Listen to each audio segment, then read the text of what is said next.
Hi hello everyone welcome back to my mini log.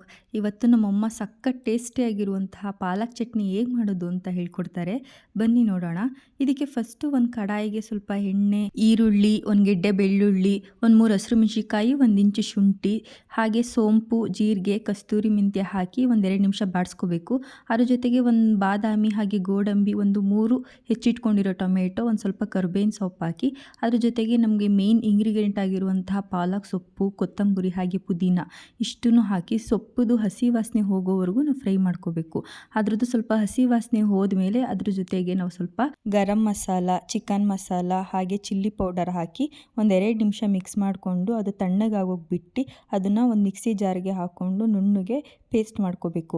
ಹಾಗೆ ರುಬ್ಬಿಟ್ಕೊಂಡಿರೋ ಪೇಸ್ಟ್ಗೆ ಮತ್ತೆ ಅದೇ ಕಡಾಯಿಗೆ ಸ್ವಲ್ಪ ಎಣ್ಣೆ ಹಾಗೆ ರುಬ್ಬಿಟ್ಕೊಂಡಿರುವಂತಹ ಪೇಸ್ಟ್ ಹಾಕಿ ಅದು ನಮಗೆ ರುಚಿಗೆ ತಕ್ಕಷ್ಟು ಉಪ್ಪನ್ನು ಹಾಕಿ ಒಂದು 5 ನಿಮಿಷ ಬೇಯಿಸ್ಕೊಂಡ್ರೆ ಸಾಕು.